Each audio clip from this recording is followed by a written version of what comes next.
누가복음 13장 10절에서 17절까지의 말씀을 제가 세번역 성경으로 읽어드리겠습니다.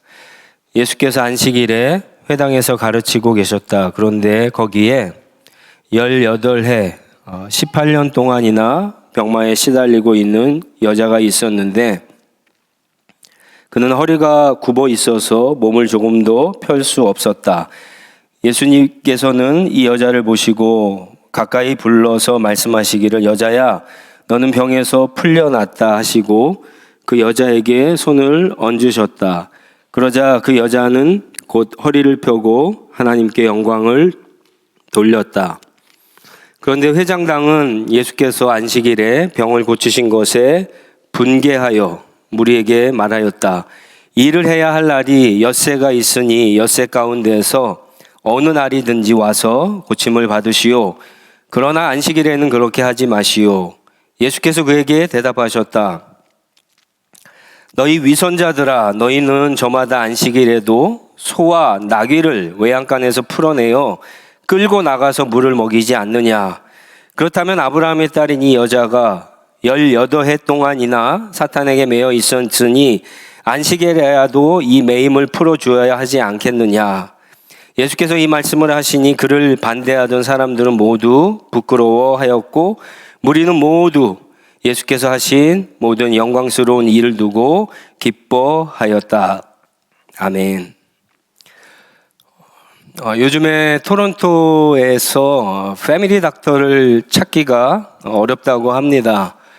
의사들이 지난 2년 반 동안 코로나 때문에 환자들을 신경 쓰지 못하다가 이제 코로나가 점차 줄어들면서 환자들을 만나고 또 기존의 환자들에 우선적으로 집중하고 체크업하기 위해서 새로운 환자들을 받아주지 않는다고 합니다. 그래서 어느 때보다도 자기 건강은 자기 스스로 조금 점검하고 살필 필요가 있습니다.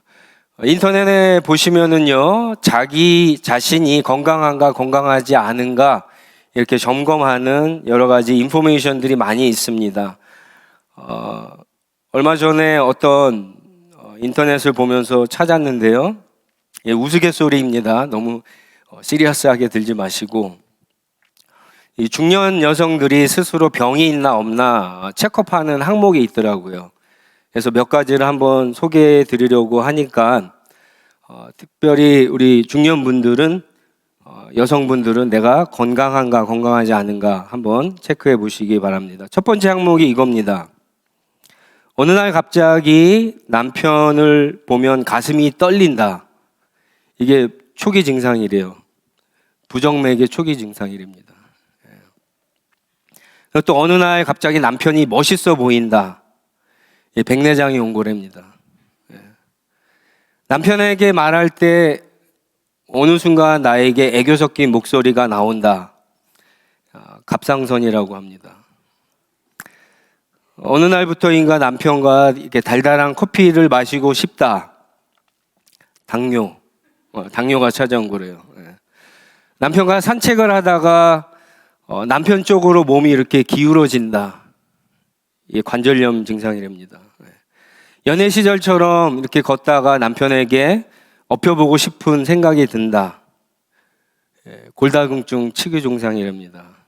남편이 갑자기 똑똑해 보인다. 인지장애가 온 거고요. 남편이 갑자기 작아 보인다. 고도비만이라고 합니다. 여러분들 웃긴 얘기로 시작했는데 이런 것들이 재밌으신 분들은 나이가 드신 것이 맞습니다. 평소에 잘 체크하시고요. 그리고 이 시간에는 하나님이 주시는 말씀으로 우리의 영적인 건강도 잘 체크하시기를 바랍니다. 오늘 말씀에도 병에 걸린 한 중년 여성이 나옵니다. 사실은 나이는 나와 있지 않습니다. 근데 11절 말씀에 보니까 이 여자의 병이 18년 동안 되었다 그렇게 얘기하죠. 18년 동안이나 이렇게 등이 굽었어요. 허리가 굽어져서 척추에 문제가 생긴 거죠. 그래서 이게 피지를 못하는 거예요. 당연히 굽어졌으니까 고개도 들 수 없겠죠. 당연히 앞도 못 보고요. 옆에 사람과 이야기하는 것도 힘듭니다. 걸어가는 거는 괜찮겠지만 걸어가면서도 앞을 멀리 보지 못하니까 위험하겠죠. 잠은 제대로 잤을까요? 잠도 아마 제대로 자지 못했을 겁니다. 꾸부정하게 자는 것도 쉽지 않았고 앉아있는 것도 쉽지 않았을 겁니다. 이렇게 허리가 숙여지면은 굉장한 통증이 온다고 하죠. 여러분, 한 시간? 아니, 30분만 허리를 이렇게 굽히고 있어도 아마 엄청나게 통증이 올 겁니다. 18년 동안 이러고 있었습니다. 이 사람이 겪은 고통, 아픔, 장애, 그리고 이 사람의 삶이 어느 정도인가, 어느 정도 짐작할 수 있겠죠. 더군다나 당시에 유대인들은 어떤 사람이 병에 걸리면 그것이 하나님의 심판이라고 생각을 했습니다. 무엇인가 잘못한 것이 있기 때문에, 무엇인가 죄를 지었기 때문에 하나님이 저 사람을 치셔서 심판하셔서 저런 병에 걸렸을 것이다, 이렇게 사람들이 여겼다는 거예요. 그래서 병에 걸린 사람들은 밖으로 이렇게 함부로 다니지도 못합니다. 사람들의 비난과 욕과 손가락질, 그런 것 때문에 다니지 못하죠. 이 여인이 결혼을 했을까요? 본문에 나오지 않죠. 제 생각에는 결혼도 하지 않았을 것 같아요. 못했겠죠. 정상이 아니니까 아마 힘들었을 거예요. 종교적으로도 그렇게 하나님의 심판을 받았다라고 그렇게 꼬리표가 달린 사람인데 결혼이나 했겠습니까? 직업은 있었을까요? 직업도 없었을 거예요. 당시 소경이나 안진뱅이들, 우리가 성경에 보면 이런 사람들은 길거리에서 구걸해서 하루하루 살아가고 있잖아요. 그러니까 이 여자도 아마 비슷한 처지였을 것 같아요. 근데 이 여인의 병에는 아주 특이한 점이 한 가지 있습니다. 여러분, 본문 말씀을 이렇게 쭉 보시면 16절에 보시면 사실 이 누가복음을 기록한 누가는 직업이 의사거든요. 근데 이 여인의 병에 대해서 의학적인 진단을 내리지 않습니다. 자세하게 기록하지 않아요. 오히려 16절에 보면은 예수님께서 하신 말을 인용해서 이 여인의 병의 근원이 사탄에게 매인바되었다라고 그렇게 이야기합니다. 16절에 사탄, 귀신이 들린 거예요. 좀 이상하죠. 보통 우리가 성경에서도 보면 이렇게 귀신 들린 사람, 예를 들어서 거라사 광야, 이렇게 귀신 들린 사람 보면 제정신이 아니잖아요. 맨정신이 아니었어요. 근데 이 사람을 보면은 정신은 멀쩡한 것 같아요. 육체적으로 장애가 있을 뿐입니다. 허리를 펴지 못하고, 등을 펴지 못하고, 고개를 들지 못하는 것 외에는 어떤 진짜 귀신 들린 다른 사람들처럼 그런 현상들, 모습들이 나타나지 않습니다. 굉장히 특이한 병입니다. 그런데 이 여인이 예수님이 회당에서 가르치고 계셨을 때 거기 있었다라고 성경이 이야기합니다. 예수님 때문에 왔는지 아니면 이 사람은 안식일마다 그 회당에 왔는지 우리는 알 수가 없습니다. 어쨌거나 이 여자는 회당에 하나님 앞에 예배드린, 오늘날로 얘기하면 이렇게 예배 시간에 이 여자가 온 겁니다. 사람들의 시선도 의식하지 않고 하나님 앞에 회당에 나왔다라고 하는 겁니다. 근데 이제 중요한 이 사건이 시작되기 되죠. 12절에 보면은 이 여인은 예수님께 자기의 병을 고쳐달라거나 예수님 앞에 나오거나 어떤 행동도 하지 않습니다. 근데 예수님이 이 여자를 먼저 보셨어요. 그리고 부르십니다. 가까이 와라. 그리고 말씀하시는데 뭐라고 하시냐? 12절 보니까 여자야, 너는 병에서 풀려났다. 여자야, 너는 병에서 풀려났다. 이 말씀은 약간 수동태로 되어 있습니다. 누군가에 의해서 이 병이 풀어졌다. 예수님이 고쳐졌다라고 말씀하지 않으셨어요. 풀려났다. 우리는 알고 있죠. 이 병이 사단에게 매인바 되어서 걸린 병이라는 사실. 근데 이 여자는 몰라요, 아직. 그러니까 예수님이 병에서 고쳐졌다가 아니라 병에서 풀려났다 이렇게 말하는 것은 이 여인에게 지금 너가 걸린 병이 왜 걸렸고 이제 누가 고쳐줄지를 예수님께서 대화하시는 가운데 지금 알려주시는 거예요, 사실은. 그리고 예수님께서 이 여인에게 손을 얹습니다. 안수하시는 거예요. 근데 여인이 등이 굽었잖아요. 그러니까 예수님의 손이 어디에 터치가 됐을까요? 머리나 어깨나 아마 등 쪽에 세 군데 중에 하나 아마 터치가 됐을 겁니다. 근데 이 여인은 누군가가 자기에게 말하는 것도 거의 18년 동안 처음일 거예요. 자기를 욕하는 말들은 많이 들었을 거예요. 저리 가라고, 꺼지라고 하는 소리는 많이 들었을 거예요. 다니다가. 그러나 누군가가 자기에게 가까이 오라고 하고 지금 너가 걸린 병에서 네가 풀어졌다. 굉장히 희망적인 이야기를 듣는 것은 아마 처음일 거예요. 더군다나 누가 자기를 터치한 것은 더더욱 처음일 겁니다. 이 여인에게 지금 엄청난 일들이 지금 계속해서 일어나고 있는 거예요. 이 여인에게 예수님께서 터치하는 순간, 만지는 순간 여인은 즉시 허리가 펴집니다. 고개가 들리고 하나님께 영광을 돌렸다. 그렇게 13절에 이야기하고 있죠. 단순한 기적 사건이 아니에요. 여러분, 예수님의 기적을 우리는 이미 많이 알고 있어요. 그런데 이 기적은 다른 어떤 기적과 비교해 봤을 때 별거 아닌 것 같아요. 뭐 등이 굽인 사람이 등이 펴졌다? 이거랑 죽은 사람이 살아난 거랑 비교가 안 되잖아요. 맹인이 평생 나면서부터 장님인 사람이 눈을 떴다랑은 비교가 안 되잖아요. 그래서 이건 단순한 기적 사건이 아닙니다. 하나님의 구원의 사건이에요. 16절에 보면은 예수님이 그러고 우리가 아는 것처럼 이미 그렇게 얘기하셨어요.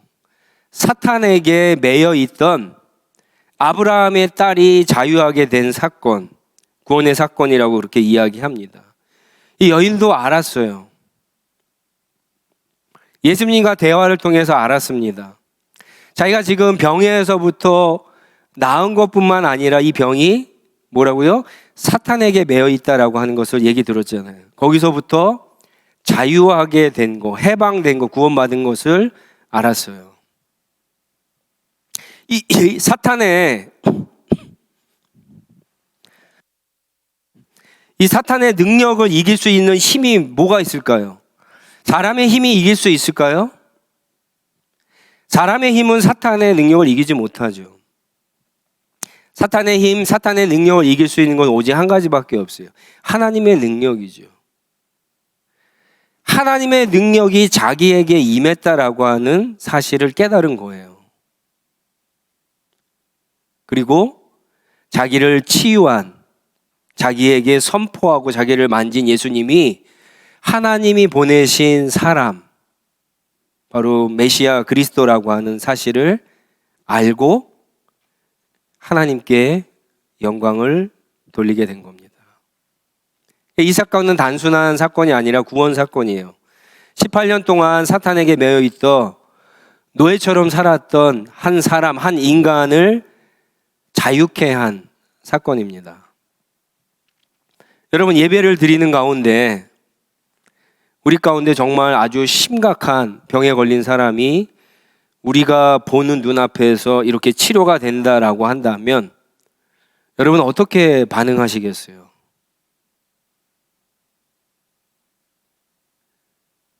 예배를 드린 가운데 진짜 기적 같은 사건이 일어났어요. 어떻게 하시겠어요? 어떤 반응을 하시겠어요?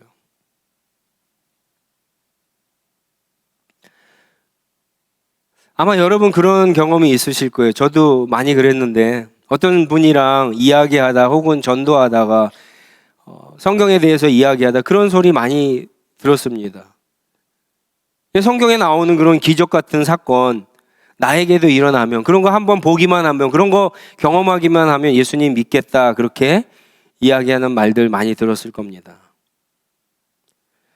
정말 보고 경험한 그렇게 될까요? 그렇지 않습니다. 여러분, 사실 우리의 삶을 돌아보면은요, 우리의 삶에는 이미 많은 기적 같은 사건이 있었어요. 과학적으로 설명이 되지 않은 사건들이 많았습니다. 논리적으로, 이성적으로 내가 믿는 이 머리로 생각하고 계산이 안 되는 그런 기적 같은 하나님의 은혜들이 많이 있었습니다. 그럼에도 사실은 변하지 않았잖아요. 변하지 않는 사람들이 있잖아요. 오늘 본문에 나오는 이 회당장도 마찬가지예요. 이 회당장은 회당의 모든 것들을 총괄하는 회당에서 가장 높은 사람이에요. 오늘날로 얘기하면은 교회의 담임 목사 같은 사람이에요. 이 사람이 하는 일은 성경을 연구하고 가르치는 사람이에요. 따라서 누구보다도 하나님의 말씀, 율법이 사람을 구원할 수 있다는 것을 믿는 사람이에요. 그리고 누구보다도 하나님의 말씀이 한 사람의 인생을 바꾸어 놓을 수 있다라고 하는 것을 철저하게 믿는 사람입니다. 그런데 성경이, 구약이 얘기하는 그리스도, 예수님, 이 기적을 일으키신 그분은 보고도 경험하고도 믿지 않았습니다. 오히려 성경은요, 14절에 보면은 이 회당장은 예수님께 지금 분노하고 있어요. 엄청나게 화가 많이 나고 있습니다. 14절에 그 이유가 나오죠. 그 이유는 이런 얘기입니다. 엿새 동안 일할 수 있는 시간이 있는데 왜 하필이면 일해서는 안 되는 안식일에 병자를 고쳤느냐라고 하는 거예요. 예수님께서 이 병자를 치료하신 것을 일했다라고 회장당은 이야기하고 있는 겁니다. 누구보다 성경을 잘 아는 사람이니까 이런 얘기를 하겠죠. 가만히 생각해 보니까 이 말이 일리도 있어요. 뭐 당장 죽는 병도 아니었습니다. 당장 심각한 병도 아니에요. 오늘 만약에 별 발견했으면 내일 다시 오라 그래갖고 치료해 줄 수 있는 병이었어요. 당시 유대인들은요, 10계명을 철저하게 지켰죠. 특히 이 계명은 4계명이죠. 안식일을 거룩하게 지키라. 이 안식일을 거룩하게 지키라고 하는 이 계명을 진짜 철저하게 지키기 위해서 이 유대인들은요, 안식일에 해서는 안 되는 39가지의 규칙들을 정해놨습니다. 그리고 해도 되는 규칙들을 정해놨어요. 해서는 안 되는 규칙 중에 하나가 뭐냐면은 안식일에는 일해서는 안 된다라고 하는 건데, 회장당은 예수님이 그것을 어겼다라고 지금 이야기하는 겁니다. 그러니까 랍비라고 하는 사람이, 사람들의 존경을 받는 사람이 회당에 찾아와서 그럼 한번 하나님 말씀을 전하라고 했는데, 그것을 전한 후에는 하나님의 말씀을 지금 어겼다라고 하는 거예요. 그러니까 화가 난 거예요. 예수님이 이 말씀을 들으셨습니다. 그리고 15절, 16절에 보면은 이런 대답을 하세요. 너희 위선자들아, 너희는 저마다 안식일에도 소나 나귀를 외양간에서 풀어내어 풀고 끌고 나가서 물을 먹이지 않느냐?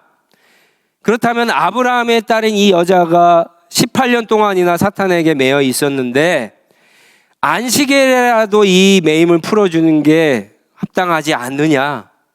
이런 얘기를 하는 거예요. 근데 여러분, 이 말을 잘 보세요. 15절 말씀에 너희 위선자들아 그렇게 얘기하죠. 복수로 얘기하세요. 사실 말은 하지 않았지 이 회당장 외에도 다른 사람들이 지금 예수님의 이 행동에 대해서 못마땅하게 생각하는 사람이 있었다라고 하는 거예요. 예수님이 그 모두를 갖다가 책망하십니다. 뭘 갖고 책망하시느냐? 안식일에 짐승에게 물을 먹이는 것 갖고 책망하시는 거예요. 이 안식일에 해도 되는 규정들도 있다 그랬잖아요. 그 중에 하나가 뭐냐면은 만약에 자기 짐승이 목이 마르면 짐승은 먹일 수 있다라고 하는, 물을 마시게 할 수 있다라고 하는 거예요. 그럼 어떻게 보면은 짐승까지도 굉장히 귀하게 여기고 소중히 여기고 사랑하는 그런 규정 같죠? 천만에 그렇지 않습니다. 여러분, 이 짐승에게 물을 먹일 때 이 짐승은 누굴 걸까요? 누굴 걸까요? 자기 거예요. 자기 짐승이고 자기 재산이에요. 자기 짐승과 재산이 안식일에 죽고 없어지고 사라지는 것은 맞겠다라고 해서 만들어 놓은 거예요. 굉장히 위선적인 거죠. 이거는 되고 저거는 되지 않는다. 안식일에 하나님이 거룩하게 지키라고 하는 것은 이 유대인들이 착각하는 게 뭐냐면은 어떠한 것들을 하지 않아서 거룩하게 지키라고 하는 게 아니라 안식일에 너희가 자발적으로 적극적으로 믿음으로 하나님과 이웃을 위해서 뭔가를 함으로 거룩하게 지키라고 하는 뜻이에요. 근데 유대인들은요, 적극적인 의미를 소극적으로 바꿔놓고 그것을 실천하는 데 있어서, 그리고 자기에게 굉장히 유리하게 안식일 규정을 바꿔놨습니다. 그리고 무엇보다도 여러분, 십계명의 가장 중요한 정신이 뭡니까? 하나님 사랑, 이웃 사랑이잖아요. 이웃 사랑이 없어요. 여러분 보세요. 회당을 책임지는 사람이에요. 성경을 많이 하는 사람이에요. 누구보다 하나님의 말씀의 소중함을 아는 사람입니다. 그런데 18년 동안 등이 굽어서 고개를 숙이고 온 사람, 그 사람의 아픔과 고통과 이 사람의 필요는 전혀 고려하지 않고 있어요. 이 회당장의 모습입니다. 이웃의 고통, 이웃의 필요, 그 누구보다도 하나님의 은혜가 필요한 사람인데, 여러분, 이 예배 자리에 찬양을 부르고 하나님 앞에 기도하는데 고개를 들지 못하는 사람이 있으면 눈에 확 띄잖아요. 근데 그 사람의 필요와 그 사람의 고통과 아픔은 전혀 고려하지 않고 있어요. 위선이죠.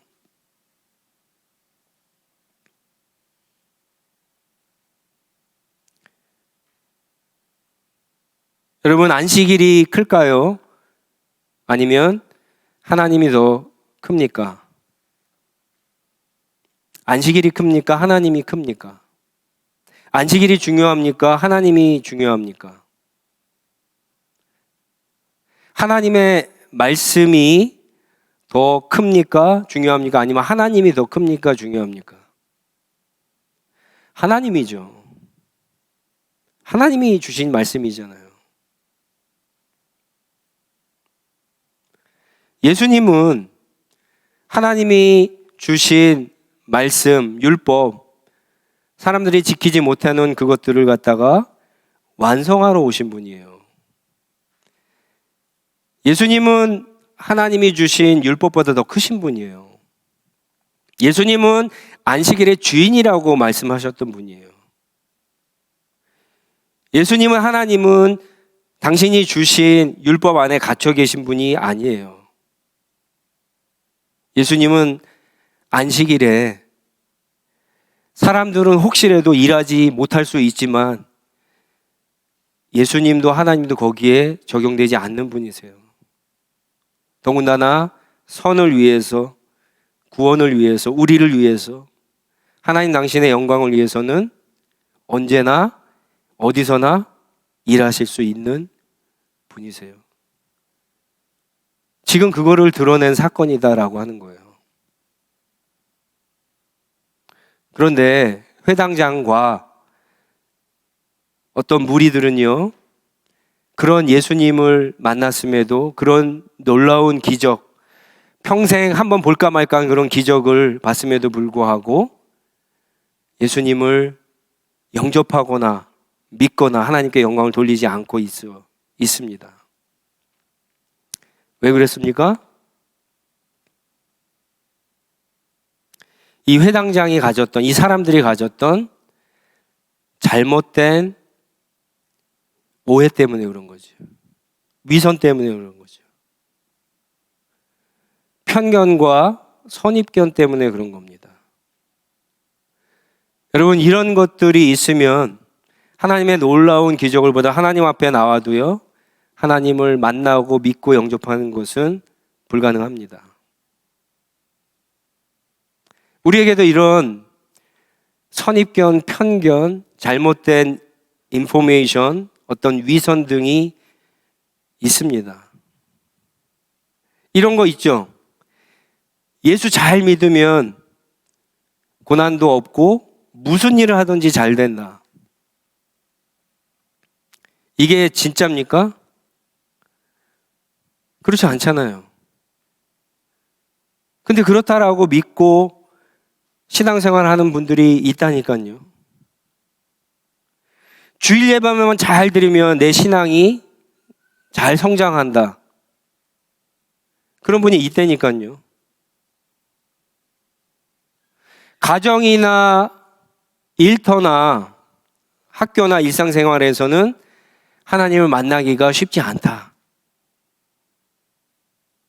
그런 분이 있어요. 그래서 다른 건 다 못하고 안 해도 예배는 잘 참석하는 분들이 있어요. 또 이런 분들 많죠? 부흥회나 수련회나 코스타에 가면 하나님의 특별한 은혜가 있다. 그렇습니까? 만약에 그게 사실인다면 우리는 매일 부흥회 하죠. 매일 수련회 하죠.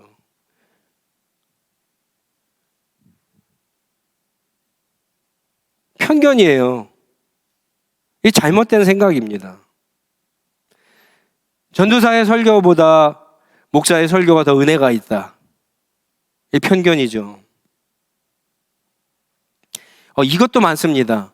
내가 하나님 앞에 간절하면, 하나님 앞에 진실하면 믿음이 생기고 구원을 받을 수 있다. 이것도 편견입니다. 오해입니다. 나중에 여기에 대해서는 조금 설명할 필요가 있을 것 같아요. 여러분, 간절함이나 진실함으로 구원받는 게 아니에요. 성경에 보시면 간절하지 않은 사람이 어디 있어요? 예수님 앞에 나온 사람 중에. 근데 여러분, 믿음으로 구원을 받는 거예요. 믿음으로. 어느 예수님이 길을 가는데 혈류병에 걸린 여자가 예수님을 만지죠. 그렇죠? 그런 사건이 있었죠? 근데 그 여자가 만졌을 때 예수님이 자기 몸에서 능력이 빠져나간 것을 알고 물어보시죠. 그런 그 여자에게 가라, 내 믿음이 너를 구원하였다라고 얘기를 하세요. 그 여자가 만진 것을 믿음이라고 여겨주셨어요. 근데 여러분, 그 본문을 잘 보시면은 예수님을 만진 사람이 수많은 사람들 중에 그 여자밖에 없었다는 거예요. 그런데 이 여자보다도 더 간절하고 더 진심으로 예수님의 도우심이 필요한 사람이 없었을까요? 왜 없었습니까? 있었죠. 그런데 예수님을 만진 사람, 믿음으로 그렇게 한 사람은 그 여자밖에 없었다는 거예요. 여러분, 간절함이나 진실함이 구원을 받는 게 아닙니다. 성경에 그런 내용이 없어요. 믿음으로 받는 거예요. 믿음으로. 그런 분들도 있죠. 신이 없다라고 생각하는 분들. 다른 종교에도 구원이 있다라고 생각하는 분들, 그리고 교회나 예수님의 그리스도인들에게 상처를 받아서 교회와 그리스도에 대해서 부정적으로, 특히 이기적인 집단이라고 생각하는 분들도 있습니다. 예수님은 우리 마음에 평안과 기쁨을 주시는 분이다 라고만 생각하는 분도 계시죠. 위선이고 선입견이고 편견입니다. 오해입니다.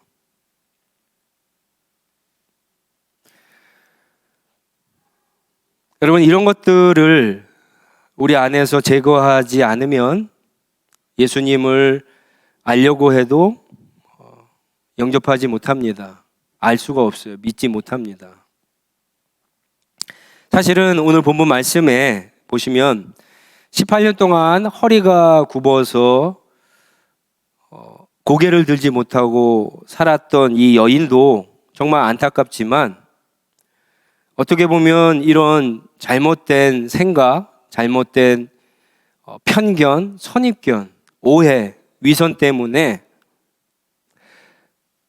봐야 될 것을 똑바로 보지 못하고 마치 영적으로 등이 굽은 사람처럼 앞을 보지 못하고 사람들을 보지 못하고 살아왔던 이 회당장이야말로 진짜 불쌍한 병자라고 하는 거예요.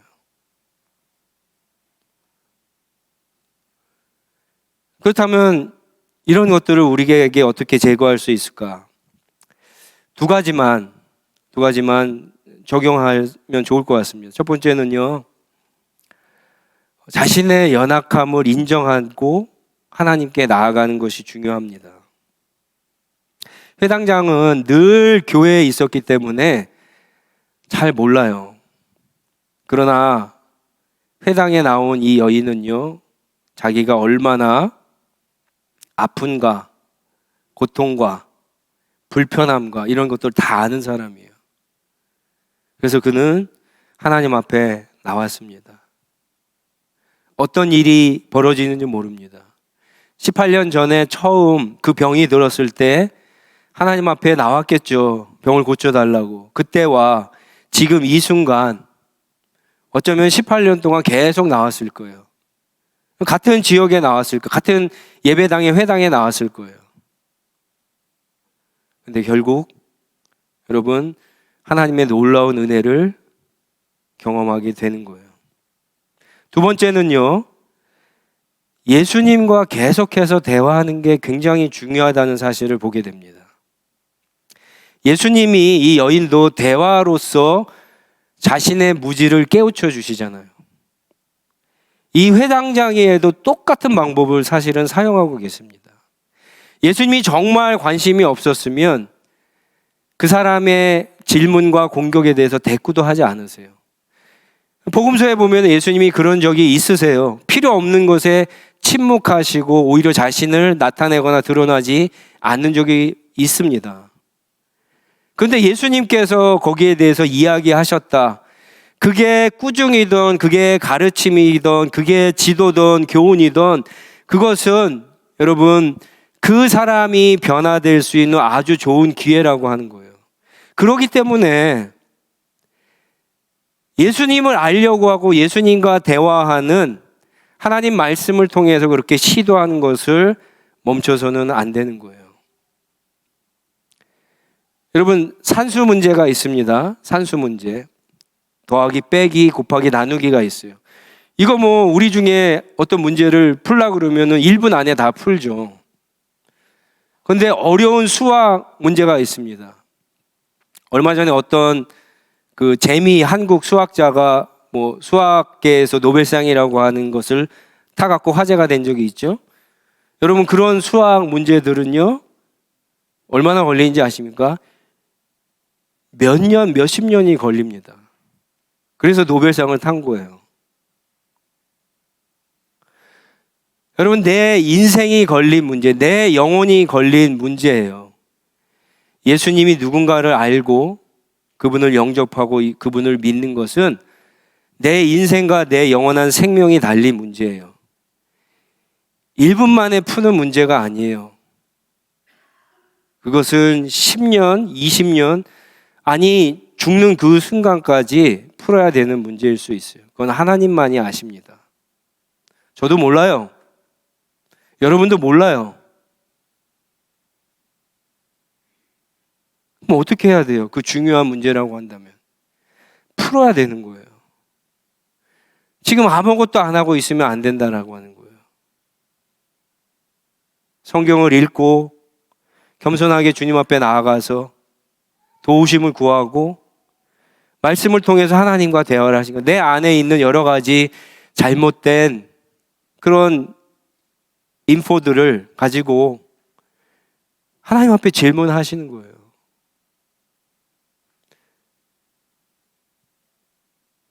예수님을 만나기 전에 여러분 솔직히 우리에게 다 그런 인생의 질문들이 있었지 않습니까?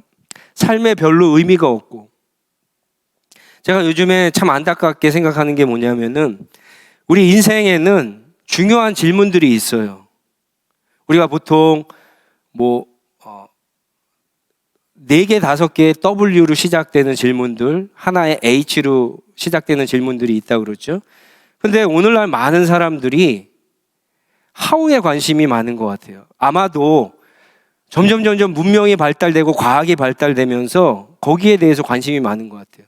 얼마 전에도 다른 은하계에 갔다라고 해서 어떻게 거기까지 갔는가, 그리고 거기서 보낸 그 우주선이 무엇을 할 수 있는가에 대해서 뉴스에서 나오는 것을 봤는데, 여러분 진짜 중요한 질문은 그게 아니에요. 사실은 그거 몰라도 돼요. 우리는 과학자가 아니기 때문에.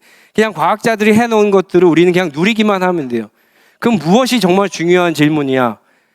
Why를 던져보셔야 돼요. 왜 내가 존재하지? 왜 내가 태어났지? 나에게 인생이 무슨 의미가 있지? 이런 질문이 더 중요하다는 거예요. 만약에 그런 질문에 대해서 내가 답을 찾지 못하면 나는 짐승과 같이 그렇게 사는 것과 마찬가지예요. 뭐가 다릅니까? 만약에 이 인생이 정말 신이 계시고 그분이 만드신 세상이라고 한다면 하나님은 그냥 신은 우연히 우리를 만들지 않으세요. 어떤 목적을 가지고 분명히 만듭니다.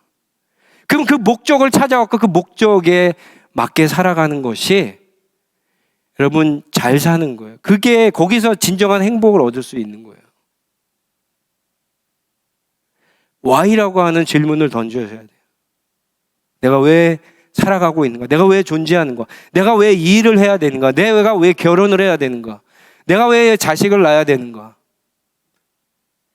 이런 질문이 더 중요하다니까요.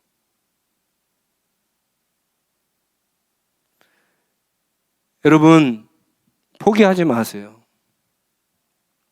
성경을 놓지 마시기 바랍니다. 예수님과의 대화를 중단하지 마세요. 오래 걸립니다. 그래도 여러분 겸손한 마음으로, 정말 알고 싶은 마음으로 하나님 앞에 나올 때 결국 어느 순간 여러분 깨닫는 순간이 있게 됩니다. 심지어 예수님을 요청하지 않아도, 예수님이 거기 왔는지 알지도 못하고 찾아왔어도 여러분 그런 사람에게 예수님이 보시고 말씀해 주시고 만져주십니다.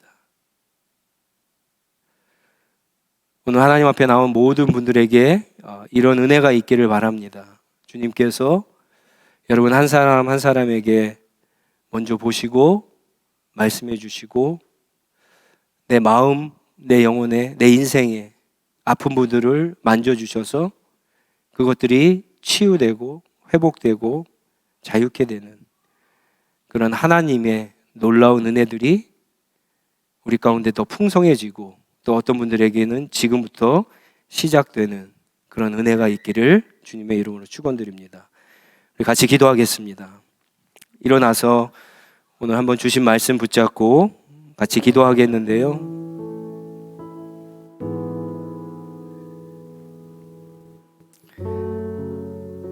여러분 우리가 조금 한번 곰곰이 한번 생각해 보세요. 우리 안에도 이 회당장과 같은 그런 잘못된 인포들이 있습니다. 어떤 선입견과 편견들이 있어요. 그게 뭐 아무렇지 않게 생각할 수 있다라고 생각할지 모르겠지만 여러분, 그게 하나님의 은혜 앞으로 나아가는데 여러분, 그게 걸림돌이 돼요. 그게 장애가 됩니다. 그게 제거되지 않으면, 그걸 넘지 않으면요, 여러분, 하나님을 만날 수 없습니다. 오늘 주신 말씀 가운데, 듣는 가운데 나에게 있는 선입견, 편견, 오해, 잘못된 진리가 무엇이 있는가 한번 생각해 보시고 그거를 깨트려 달라고, 그래서 내가 주님 앞에 더 나아가기 원합니다. 그렇게 기도했으면 좋겠고요. 그리고 혹시 여러분 가운데 정말 주님을 만나고 싶고 진리를 깨닫고 싶은데 아무리 노력해도, 아무리 열심히 해도 되지 않았다가 포기하려고 하시는 분들이 있다면 다시 한번 주시는 말씀 붙잡고 여러분 힘을 내시기 바랍니다. 다시 주님 앞에 나아갈 때 하나님의 놀라운 은혜가 나타나게 해달라고 한번 같이 합심해서 기도하도록 하겠습니다. 기도하겠습니다.